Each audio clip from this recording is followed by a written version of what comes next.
반갑습니다. 구독과 좋아요 눌러주시고 큰 부자 되시기를 바라겠습니다. 자, 지금 연준의 충격적인 전망이 담긴 내부 문건이 공개가 되었죠. 자, 거시경제에 대한 불확실성이 지속이 될 수밖에 없는 상황입니다. 미증시는 혼조세로 마감을 했죠. 지금 시장의 분위기를 보면은 강력하게 치고 나가기가 조금 쉽지가 않은 환경이죠. 좀 단기 랠리가 좀 펼쳐질 수는 있는데 그런 부분은 어느 환경에서 그렇게 진행이 될 수 있을까? 이런 부분 좀 살펴보겠습니다. 사이체비는 이것만 알면은 결국은 수익을 주는 기업이다 라고 볼 수 있습니다. 그렇게 좀 보시면 된다. 어떤 건지 한번 살펴보겠습니다. 자, 지금 시장이 미 증시가 혼조로 마감했죠. 다우는 0.13% 하락을 했고 S&P 500은 0.22% 상승, 나스닥은 좀 많이 올랐죠. 1.43% 상승을 했습니다.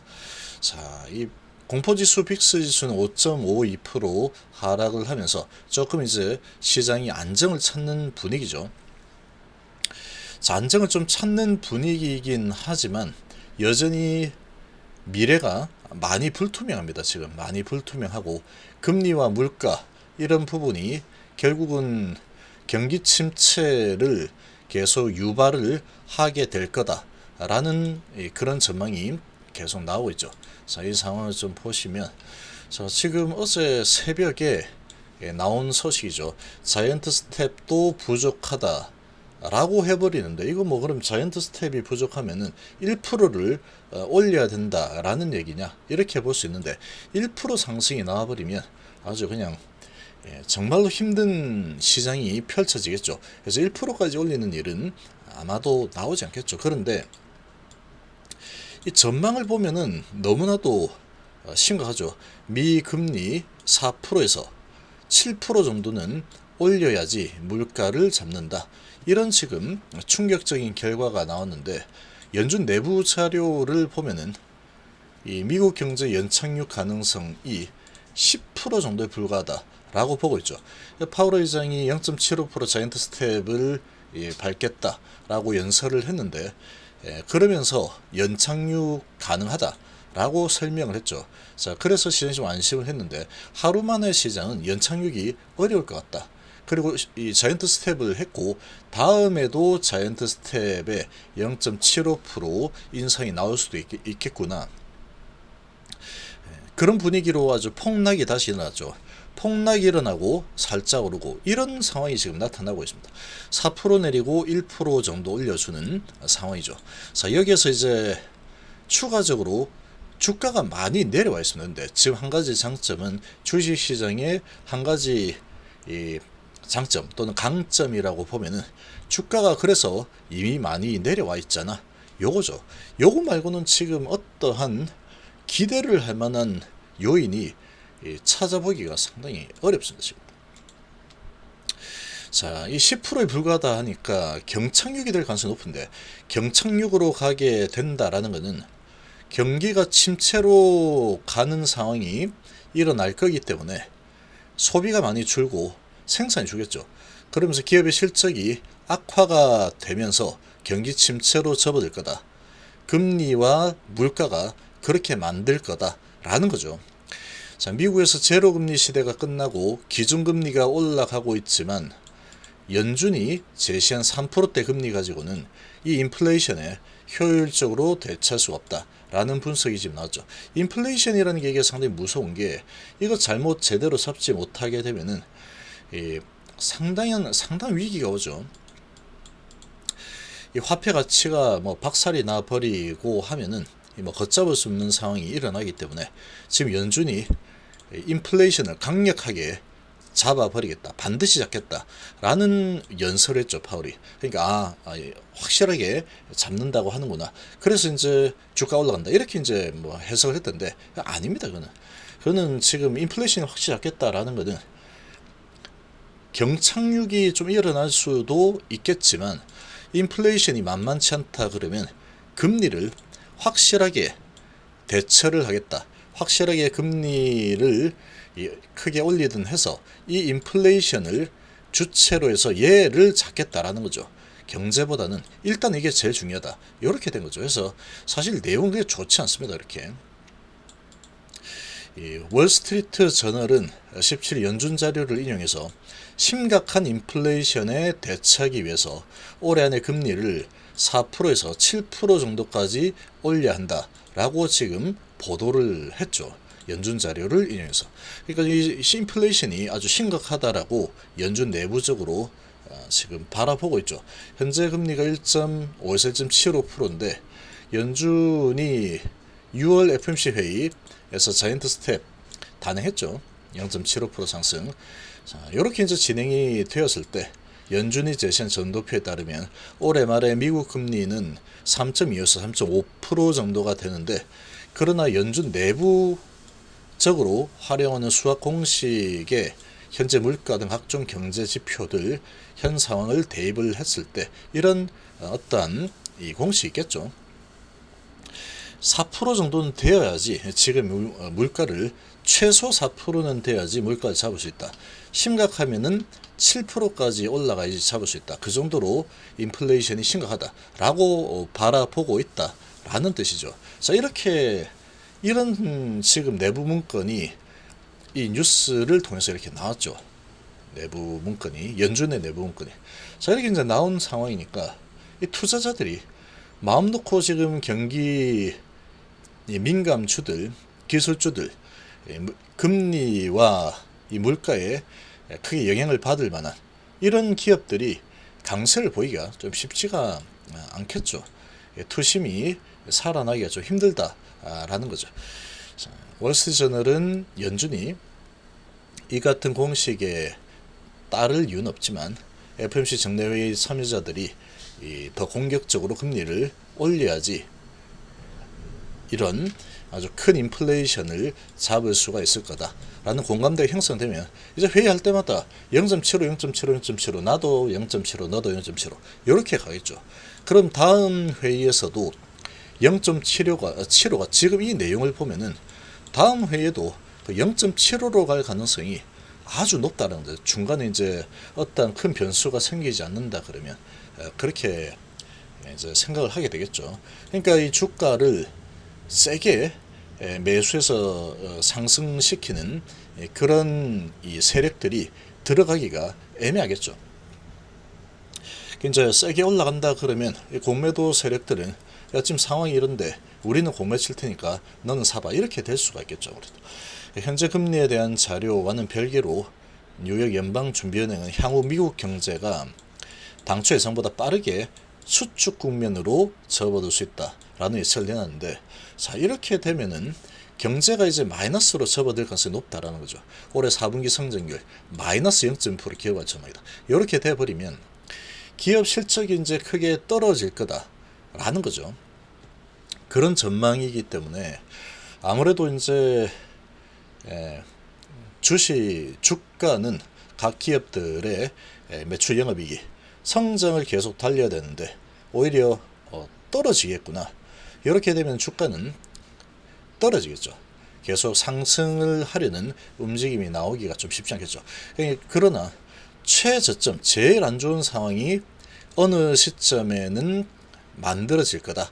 그걸 찍고 나면 그 다음에 올라가는 흐름이 나올 거야 라는 부분이 이제 명확하게 나오면 주가는 먼저 움직이죠. 먼저 경기는 계속 후퇴를 하겠지만 주가는 먼저 위로 올라갈 겁니다. 위로. 그리고 경제는 다시 올라가죠.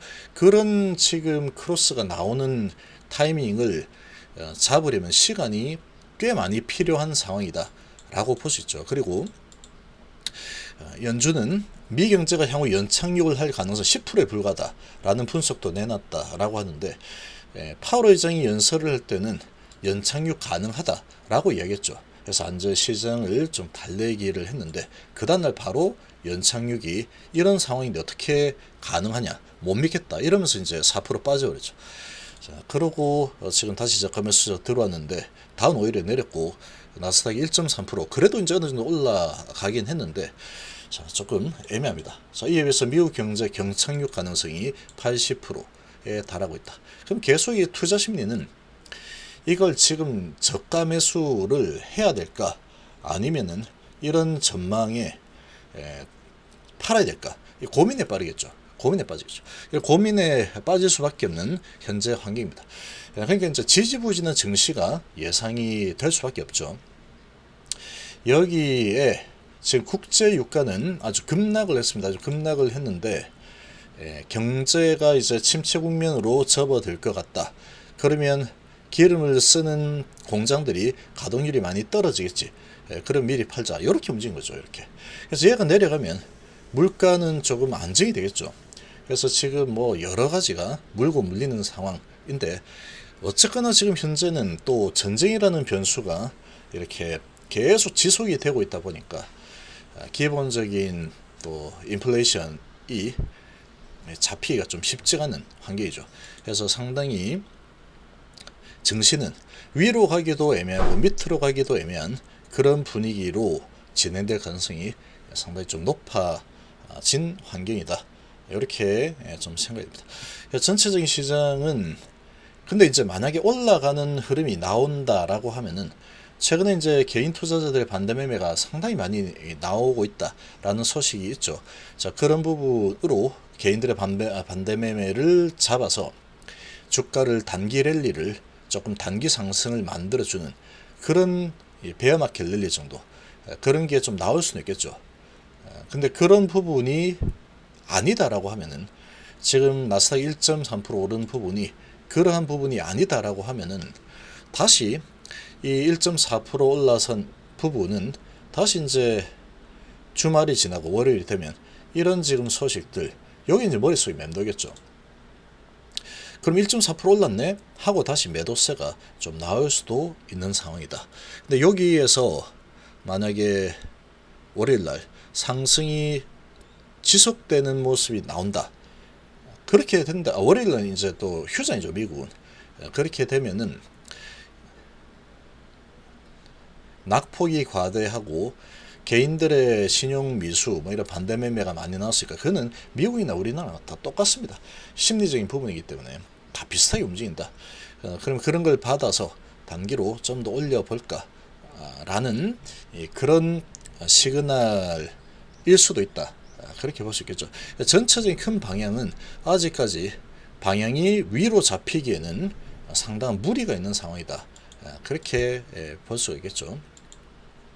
아직까지 이제 물가 이런 부분이 정상화되고 연착륙이 정말로 될 수 있을까라는 부분이 확인이 어느 정도 확인이 안 되더라도 그런 조짐이 좀 보이는 상황이 나와줘야지 투자자들이 자신감을 가지고 매수를 할 수 있을 겁니다. 지금은 이 투자자들이 이 낙폭 과대에 대한 자신감으로 매수를 좀 할 수 있죠. 매수해서 들어올 수 있지만 공매도 입장에서 보면은 그렇게 해서 이제 좀 더 올라오면은 지금 상황이 이런 상황인데 이게 막 치고 올라온다고 그럼 내가 때려줄게. 그러고 이제 공매를 때릴 수가 있는 거죠. 자, 현재 상황이 그렇다. 그런 상황이고 근데 이제 이런 상황이 계속 진행되면 증시는 이제 안 좋을 수밖에 없겠죠. 위축이 될 수밖에 없는 상황이 될 텐데 한 가지 무기는 있죠. 낙폭 과대. 상당한 지금 지수 전체적으로 낙폭이 과대하게 일어나 있는 상황이다. 이게 이제 한 가지 무기입니다. 지금 뭐 삼성전자 이렇게 보면 낙폭이 아주 과대하죠. 여기 이제 한 가지 무기다. 이렇게 볼 수 있고 거시경제 분위기는 불확실성 투성이죠. 불확실성 투성이고 연착륙이 좀 어려울 것 같다. 뭐 이런 상황이다 보니까 이 강하게 좀 매수세가 들어오기는 좀 쉽지는 않은 상황이다. 근데 여기에서 이제 잡아주고 올라서는 움직임이 나온다 그러면 저런 정말 좋지 않은 이런 소식을 가지고 먼저 움직이는 주가 흐름이 나오는구나. 이렇게도 볼 수 있겠죠. 근데 그렇게 나올 가능성은 좀 그렇게 커 보이지는 않습니다. 자, 이런 상황이고. 자, 지금 그런데 HLB 같은 경우에는 뭐만 알면 되느냐. 지금 얘는 가남선당한 데이터를 손에 쥐고 있죠. 아주 깔끔하게 유의차 확보했다. 이렇게 지금 손에 쥐고 있기 때문에 얘는 믿을 만한 비비련대겠죠. 비비련대기. 금리, 물가, 경제, 경착륙 가능성, 경기 침체, 4분기에 오히려 마이너스 성장한다? 야, 이거 정말 큰일인데? 이런 분위기죠. 이런 분위기지만 HLB 같은 경우에는 연구 개발을 해서 리보세라닙의 성공 이런 부분을 보고 지금 주가가 평가를 받고 있는 상황이다 보니까 얘는 이제 물가금리 이런 부분으로 증시가 좀 약세를 보인다고 하더라도 어느 정도 하락을 하게 되면은 하방 경직이 반드시 나올 겁니다. 반드시 손에 쥐고 있는 게 있기 때문에 리보세라닙이라는 가치가 있죠. 선량한 데이터도 아주 좋은 데이터 손에 쥐고 있고 그리고 9월달에 이제 S5 발표했죠. 자 그럼 뭐만 알면 되느냐 얘는 리보세라님은 성공 가능성이 상당히 높죠. 지금 적어도 가난 부분을 보면은 시장도 아주 큰 시장이고 가격 경쟁이 아주 좋고 자 그런 상황이니까 얘는 이제 이런 소식이 나오게 되면 반드시 강력한 세력이 들어와서 밀어올립니다. 반드시 그런 강한 소식이 있는데 그냥 손가락 빨고 가만히 있는다 그런 일은 안 일어나죠. 이렇게 기업 가치가 변할 수 있다라는 강한 모멘텀이 생기게 되면 여기 세력은 정말로 돈이 많죠. 그 세력이 다시 끌어올리게 될 것이다. 된다. 이렇게 보시면 되죠. 그래서 지금 얘는 주가가 내려갈 때 그리고 시장 경제가 어쩌고 금리가 어쩌고 물가 어쩌고 이런 거에 크게 영향을 받지 않는다라고 보시면 됩니다. 그렇게 보시면 되겠죠. 이 가치가 평가되는 게 경제가 좋아져서 수출 많이 하고 장사를 잘해가지고 매출이 크게 늘어난다. 그래서 주가가 그런 부분으로 평가되는 기업이 아니기 때문에 그런 겁니다. 그래서 그런 지금 상황이다 그러면 저는 불확실성이 있어서 주가가 내려가는 것 같지만 제가 보기에는 그런 부분이 좀 도와줄 뿐이고 그냥 왼손은 거들 뿐 결국 오른손이 하는 거죠. 농구 슛할 때가 똑같아. 그렇게 볼 수 있고 지금 흐름이 얘는 항상 제갈길 갑니다. 제갈길 시장이 이렇게 가든 저렇게 가든 그건 네 알아서 하고 나는 내 갈 길 있다 이런 움직임이 많이 나오죠. 그만큼 재료에 민감하게 움직이고 있다. 그래서 결국 뭐만 알면 되느냐 세력들의 의도만 알면 되죠. 그리고 언제 어떤 소식이 나올 거냐 예측만 좀 할 수 있으면 된다. 그렇게 볼 수 있겠죠. 그래서 현재로서는 HLB는 어떻게든 쭉 올려서 먹었으니까 지금 내려서 먹고 있죠. 분명히 내려서 먹고 있어. 그럼 공매도 가능하니까 내려서 먹고 있는 상황인데 최대 한도로 내리겠죠. 시장 분위기가 별로 좋지 않다. 그러면 그리고 어제는 제약바이오가 다 꽤 좋은 상승 흐름을 보인 종목들이 꽤 많이 나왔죠. 제약바이오 주 쪽으로 매수세가 많이 들어오는 분위기였는데 얘는 아직 준비가 안 됐다라는 거죠. 그리고 이제 패턴대로 좀 내려가고 있는 그런 모습일 뿐이다. 자 이렇게 볼 수 있고 세력들의 의도가 뭐냐 그것만 알면 됩니다. 얘는. 그러면 이 수익을 반드시 낼 수 있는 기업이 HLB이다 라고 보시면 되죠. 기본적으로 리보세라닙이 된다라는 그런 전제 조건을 가지고 그런 강한 믿음을 가지고 있어야지 이 HLB 투자를 하는 데 있어서 유리하게 작용을 할 수 있습니다. 그래서 이런 부분에서 견딜 수가 있는 거죠. 이런 부분 이렇게까지 내려면 여기서 뭐 잘 된다 될 거다 하는데 결국 이제 이렇게 내려면 안 될 거야 이런 지금 생각이 들게 돼 있죠. 마찬가지입니다. 잘 될 거야 리보세라님 안 될 거 사기야 이렇게 되는데 잘 될 거라는 전제를 딱 가지고 그러면 언제쯤 어떤 호재 소식이 나올까 그 호재의 크기가 어느 정도일까 거기에 맞춰서 주가는 움직일 거다. 이런 부분만 잘 알면 치고받고 하면서 물량을 충분히 늘려가면서 수익을 계속 만들어갈 수 있는 상황이다. 그렇게 좀 보시면 되겠습니다.